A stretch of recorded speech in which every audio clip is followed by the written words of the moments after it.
कोपरगावकरांनो, आजचा हा व्हिडिओ आमचा 5वा व्हिडिओ आहे.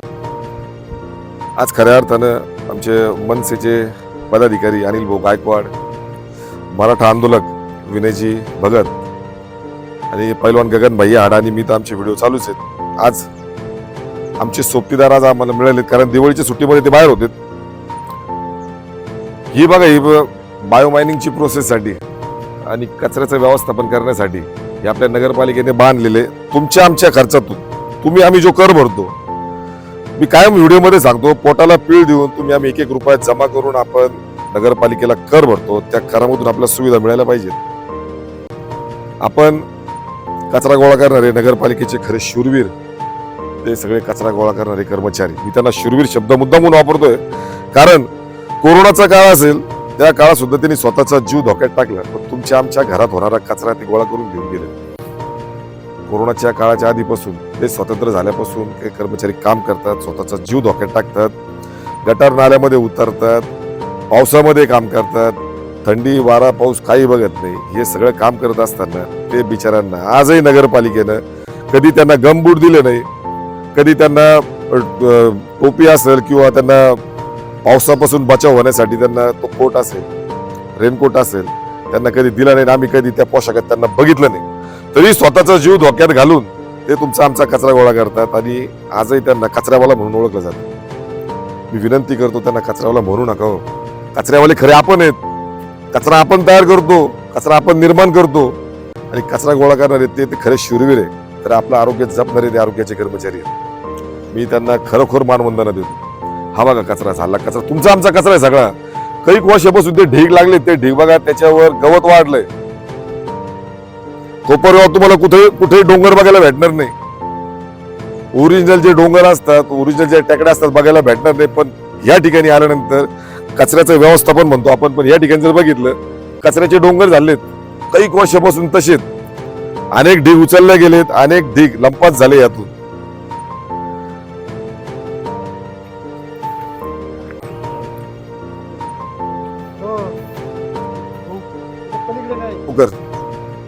इकडे बघा,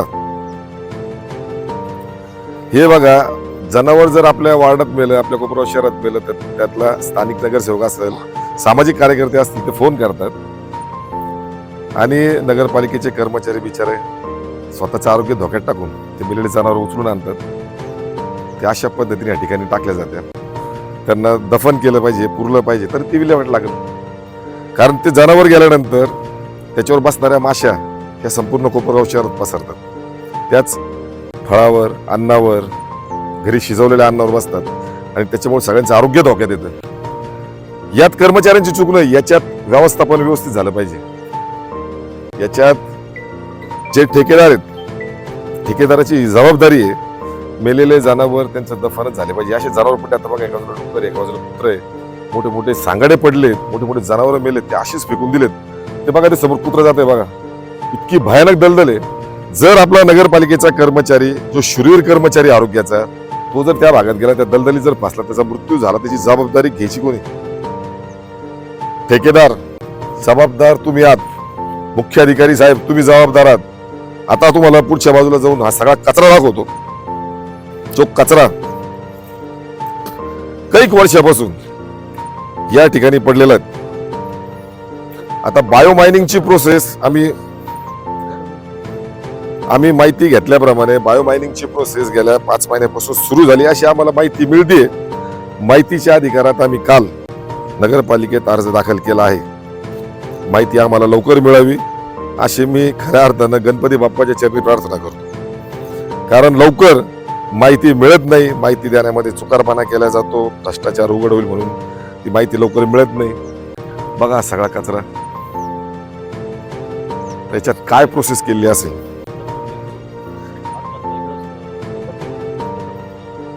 याच ठिकाणी बॅक साईडला खड्डे करून त्याच ठिकाणी तो कचरा टाकून त्या ठिकाणून तो डम्पिंग केला जातो, त्याचा निचरा करण्याचा प्रयत्न केला जातो.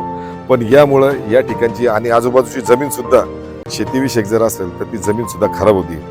याची जबाबदारी घ्यायची कोणी? बायोमायनिंगची प्रोसेस करत असताना ओला सुका कचरा त्याच्यातून सेंद्रिय आणि अजैविक घटक बाजूला करून खऱ्या अर्थानं ती जी कचऱ्याची भूमी आहे तिचं व्यवस्थापन व्यवस्थित केलं जातं, ती स्वच्छ केली जाते आणि ज्या ठिकाणी त्या घटकांचा उपयोग होईल त्या ठिकाणी ते घटक वापरता येतात. उदाहरणार्थ त्या कचऱ्यापासून झालेला खत. पण आता त्या खताची परिस्थिती आपण त्या शेडमध्ये बघितली, काही वर्षापासून ती मात्रटसारखी पडलेली आहे. ते पोते तसे पडले. प्रोसेसिंगचे जे ते ओला कचरा सुका करण्याचे जे मशीन आहेत ते मशीन सुद्धा तसे धूळ खात पडले. त्याच्यावर एकदम धूळ जाळं द्यावर. मग ठेकेदारांना ठेका देऊन मग हा ठेकेदार पैसा घेतो कशाचा? जो पैसा ठेकेदार घेतो त्या पैशाचं काम पूर्ण दिसतंय का? आता हा सगळा पसारा दिसतो इथं कचऱ्याचा. मग ठेकेदार नेमकं काम करतो कशाचं? बायो मायनिंगची प्रोसेस 5 महिन्यापासून चालू झाली म्हणतात, मग त्याचं खत तयार होतं. खत गेलं कुठं? इतका कचरा पडलेला आहे, याच्या पलीकडे अजून जास्त कचरा होता. जो बाकीचा कचरा लंपास झाला तो नेमका कचरा गेला कुठं? हा ताजा कचरा वाटतच नाहीच हा ताजा कचरा आहे. हे बघा सगळं खराब झालंय, सगळी दलदल झाली. काही वर्षापासून पडलेला कचरा आहे. मुख्याधिकारी साहेब, जनतेच्या तोंडाला पानं पुसू नका. फक्त ठेके काढायचे, पैशातून त्या ठेक्यातून पैसा उपलब्ध करायचा, तुमची सगळ्यांची पोटं भरायची आणि कोपरगाव शहराचं आरोग्य खराब करायचं. या भागातून जाणारा संवत्सर, मनई, पडेगाव, शिरसगावला इथून या भागातून लोक जातात. लोकांना वास येतो प्रचंड, या माशांचा त्रास होतो, आरोग्य धोक्यात येतंय. इथलं भटके जनावर कुत्रे येतात, ते कुत्रे इतके खराब आहेत. रस्त्यावर जाणाऱ्या काही लोकांना चावा घेतलाय, काही लोकांचे प्राण सुद्धा गेलेत.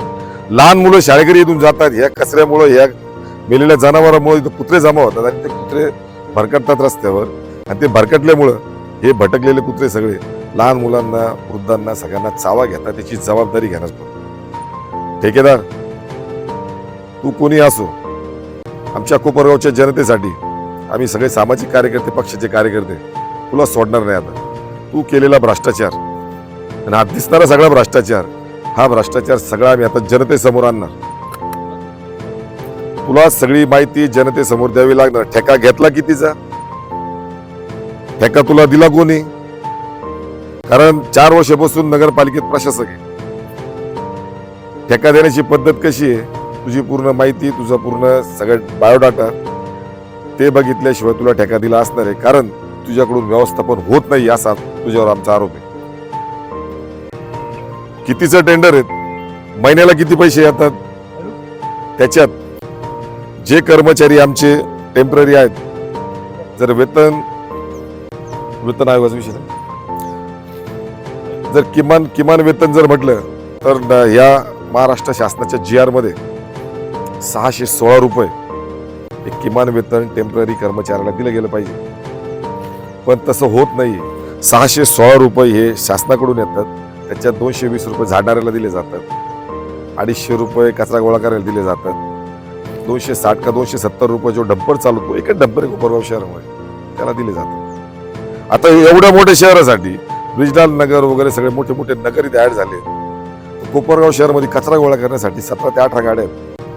त्याची जर कंडिशन बघितली तर आपला हा शूरवीर आरोग्याचा कर्मचारी अक्षरशः जीव मुठीत घेऊन चालतो. त्या गाड्यांची अवस्था, त्या इंजिनची अवस्था, त्या टायरांची अवस्था, 2 लिटर त्यांना डिझेल दिलं जातं. त्या डिझेलमध्ये त्यांचा तो वाढ पूर्ण होत नाही. 17-18 त्या गाड्या आहेत कचरा गोळा करणाऱ्या, ओला आणि सुका, त्यांची वाईट परिस्थिती आहे. त्याच्यानंतर 3 ट्रॅक्टर आहेत, त्यांची वाईट परिस्थिती आहे. 1 डंपर आहे पूर्ण शहरासाठी, त्याची वाईट परिस्थिती आहे. या ठेकेदाराच्या ज्या अधिकाऱ्यांना फोन जर केला, सुपरवायझर लोकांना, तर 1-1-1.5 तासांनी त्यांचा रिपीट फोन येतो. ते त्वरित फोन उचलत नाही. ज्यावेळेस नागरिक आमच्या समोर उभे असतात, नागरिकांचे प्रश्न आम्ही जेव्हा समजून घेत असतो, त्यावेळेस आम्ही यांना फोन करतो, तुम्ही फोन उचलत नाही. तुम्हाला माज आलाय पैशाचा, तुम्हाला आता सगळ्यांना या ठिकाणी गाडावं लागणार आहे असं आता वाटतंय.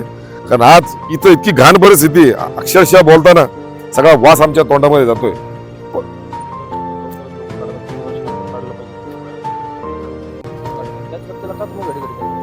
घन कचऱ्याचं टेंडर आता मला भैयांनी सांगितलंय, गगन भैयांनी, घन कचऱ्याचं टेंडर दर 3 वर्षाला काढलं गेलं पाहिजे, पण ते काढलं जात नाही. आणि त्याच ठेकेदाराला का काम देतात?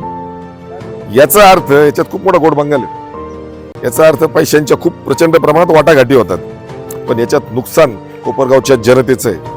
कोपरगावच्या जनतेचं पैशाचंही नुकसान आहे, कोपरगाव जनतेच्या आरोग्याचंही प्रचंड नुकसान आहे. आम्ही दाखवलेल्या फुटेजमध्ये कदाचित बघणाऱ्याला किळस येणार, त्रास होणार. इतकी वाईट परिस्थिती या ठिकाणी आहे. आज हा व्हिडिओ करताना अक्षरशः अंगावर शार येत आहेत. कोपरगावकर हा जगणार कसा, त्याचं आरोग्य अबाधित राहणार कसं. पैसे कमावण्याच्या धुंदीमध्ये अधिकारी लोक आहेत. प्रशासक असल्यामुळं यांना कोणी बाप नाही, यांच्यावर कुणाचा दबाव नाही, यांच्यावर कुणाचं प्रेशर नाही. फक्त आणि फक्त पैसा कमवायचा. तिकडं जनता मेली तरी काही यांना घेणं नाही. ही अशी परिस्थिती आहे. पेन्शन सुद्धा दिलेली नाहीये, जी ऐन वेळेवरती द्यायला पाहिजे होती त्यांनी ती अडून ठेवली. त्यांनी आधीच एक महिना दिवाळीच्या सणाला ना हा दिवाळीमध्ये आता त्यांनी करायची कशी कर्मचाऱ्यांनी, याचे जबाबदार कोण देणार आहे? या दिवाळीच्या सणाला ना जे पेन्शन धारक आहेत त्यांना पेन्शन दिली नाही दिली. जे कर्मचारी आहेत त्यांना सुद्धा वेळेवर पगार नाही दिला. विचार करा कोपरगावकरांनो, तुमच्या माझ्या घरातला जो कचरा गोळा करून देतो, जो खरा शूरवीर कर्मचारी, ते बिचारे कर्जबाजारी असतात. त्यांनी पतसंस्थेमधून सावकाराकडून त्यांनी हातावर कर्ज घेतलं असतं. त्या लोकांना वेळेवर जर या सणाला जर पैसे दिले नाही, त्या लोकांनी त्यांच्या घरामध्ये दिवा लावायचा कसा? दिवा तर लागणार नाही हो, त्यांच्या घरातला दिवा विजला जाईल. काही जण या पैशामुळे या कर्जामुळे आत्महत्या करतात. याची जबाबदारी मुख्याधिकारी साहेबांनी, ठेकेदार तुमच्यावर असणार आहे. काही लोकांच्या, आमच्या कर्मचाऱ्यांच्या दिवाळ्या अंधारात गेल्यात, त्यांच्या घरात गोडधोड नाही झालं, दारात दिवा नाही लागला, एक त्यांच्या घरातल्या लहान मुलं फटाका वाजवायला नाही भेटला. इतकी वाईट परिस्थिती आपल्यामुळे झाली. पगार नाही त्यांचे 2-2, 3-3 महिन्यापासून. तुम्ही मात्र फक्त आलेला जो मलिदा असतो, जो महिन्याला जो सरकारकडून जे पैसे येतात, जे कर्मचाऱ्यांच्या पगारासाठी, त्या पगारातून तुम्ही मलिदा खातात. किमान वेतन मधून सुद्धा तुम्ही पैसे खातात. 616 रुपयामधून 250 रुपये वजा करा, बाकीचे पैसे जातात कुठं? काय त्या पैशाचा हिशोब? 250-300 कर्मचारी आहेत. किती मोठा भ्रष्टाचार आहे कोपरगावकरांनो, फक्त बेरीज करा, मोबाईल घ्या. मी सांगतो आकडा तुम्हाला. 250-300 कर्मचारी, 616 रुपये हे किमान वेतन येतं, बाकीचे पैसे जातात कुठं? तुम्ही आम्ही सगळे कोपरगावकर धोक्यात आहे. प्रचंड प्रमाणात भ्रष्टाचार चालू आहे. आता मागच्या महिन्यामध्ये 96 लाख रुपयाचा भ्रष्टाचार झालाय. ते सुद्धा कागदपत्र आम्हाला मिळणार आहे. आम्ही त्याचे फ्लेक्स लावणार आहे. सोडणार नाही, आम्ही कोणालाच सोडणार नाही. आणि का सोडायचं? ताळूवरचं लोणी खाता हरामखोरांनो, लाज वाटली पाहिजे तुम्हाला. हे सगळे ढीक सडलेत, सगळे इथं जनावर सडलेत, सगळे मेलेले. त्यांच्यासाठी खड्डा करा, त्यांना पुरा, त्यांना जमीन खराब करतायत तुम्ही, वातावरण खराब करतायत, लोकांचं आरोग्य खराब करतायत. तुम्ही कचऱ्यासाठी तुम्ही खड्डे करून तो कचरा त्यात टाकतात, तुम्ही डम्पिंग करतात. जनावरांसाठी का करत नाहीये? मेल्यानंतर मी का त्यांची आवाहन करतात? त्यांच्या शरीराची किती वास सुटला इथं. हे सहन करणे कोपरगावकरांनो इतकं तळतळीनं सांगतोय तुम्हाला, पोटतिडकीपासून आम्ही सांगतोय. हे हरामखोर लोक आहेत, करप्टेड लोक आहेत, भ्रष्टाचारी लोक आहेत. या लोकांना आता सोडणार नाही. यांचे कपडे काढल्याशिवाय राहणार नाही. यांचा खरा चेहरा जनतेसमोर आम्ही आणल्याशिवाय राहणार नाही. अजून तर प्रचंड व्हिडिओ करणार आहे, प्रचंड विषय आहेत. अजून प्रत्येक विषयात आम्ही हात घालणार. आम्ही नाही घाबरणार कोणाला. आम्ही कोणाच्या दबावाखाली जात. आम्ही सामाजिक कार्यकर्ते. आम्ही आमच्या पक्षाचं काम निष्ठेनं करतो आणि जनतेचं काम आम्ही त्याच्या माध्यमातून करतो आणि ते सुद्धा निष्ठेनं करतो. काय होईल ते होईल. आम्हाला जेल तुरुंग झालं तरी चालेल, आम्हाला फासावर दिलं तरी चालेल, पण आम्ही जनतेच्या आरोग्यासाठी, जनतेच्या कष्टाच्या पैशासाठी आम्ही 100% सगळे सामाजिक कार्यकर्ते उभे राहणार. या व्हिडिओच्या माध्यमातून कोपरगावकरांनो, बघा आपल्या माता माऊल्या काम करतायत, त्यांच्या पायाकडे बघा, दाखवा त्यांना पाय दाखवा. त्यांच्या पायात कुठल्याही प्रकारचं गमबूत नाही, त्यांना हातामध्ये हँडग्लोव्ज नाहीत, कुठलीही सुरक्षा कवच त्यांना शरीरावर नाहीयेत. या माता भगिनी काम करतायत तिथं. याच्यात या कचऱ्यामध्ये काचा असू शकतात, सुया असू शकतात, ज्या हॉस्पिटलमध्ये वापरल्या जातात, काही असू शकतं. त्यांना जखमा होऊन ते आजारी पडू शकतात तो. मग यात तुम्ही किमान वेतन मधून आलेले 616 मधून तुम्ही एवढा मोठा भ्रष्टाचार करतात. 200-250 रुपये ह्या आमच्या माता भगिनींच्या हातामध्ये देतात. इतका मोठा भ्रष्टाचार करताना तुम्हाला त्यांच्या शरीराची काळजी घेता येत नाही. बघा कोपरगावकरांनो, आपण कचरा करतो, पण या माता माऊल्या तुमचा आमचा कचरा त्याचं व्यवस्थापन करतायत बघा. त्याच्यामुळे आपण सुद्धा खबरदारी सगळ्यांनी घ्यावी. कचऱ्यावाल्याला कचरावाला म्हणू नका. खऱ्या अर्थात तोच आपला सुरक्षा रक्षक आहेत आणि त्यानेच आपला जीव आतापर्यंत वाचवलाय.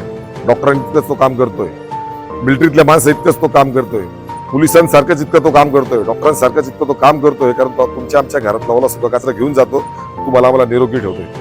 आणि हे बघा या माता माऊली काम करतायत, यांना खरंच सॅल्यूट आहे, यांना खरंच सलामी.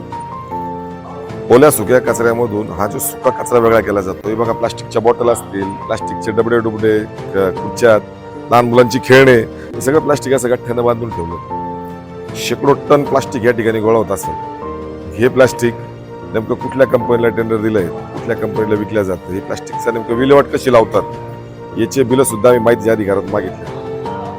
आम्हाला सगळा हिशोब लागेल, कारण हा जनतेचा कचरा आहे आणि जनतेला याचा हिशोब मिळाला पाहिजे.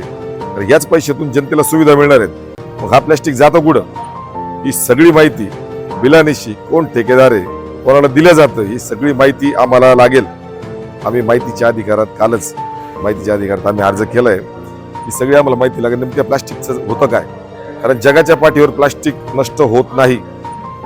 मग त्याचा निचरा करण्यासाठी हे प्लास्टिक कंपन्या ज्या पुन्हा नव्यानं प्लास्टिकच्या वस्तू तयार करतात, त्यांना सगळं प्लास्टिक दिलं जातं.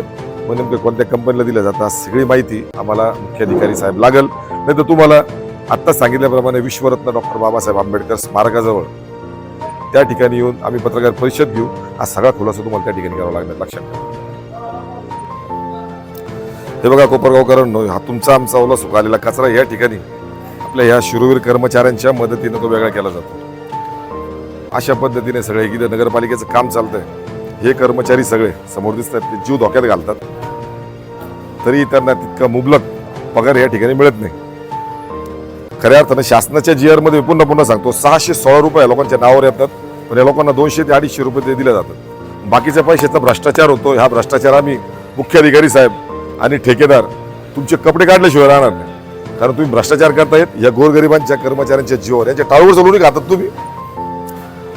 हा कचरा वेगळा झाल्यानंतर याचं नेमकं होतं काय, आणि बायोमायनिंगची प्रोसेस नेमकी काय, या ठिकाणी बायोमायनिंगची प्रोसेस सुद्धा चालू नाही. 1 वर्षापासून ते पोते पडले, त्या मशिनरी दाखवल्या, सगळं बंद पडलेलं आहे. फक्त या कर्मचाऱ्यांकडून राब गाढवासारखं काम करून घ्यायचं आणि हातावर जवळजवळ 60% भ्रष्टाचार करून 40% फक्त पगार या लोकांच्या हातावर ठेवायचं. कोपरगावकरांनो, आता विचार करा. विचार करण्याची वेळ आली. विचार करा, मगच निर्णय घ्या, कारण आपलं गाव, आपला अभिमान. जय हिंद, जय महाराष्ट्र, जय संविधान.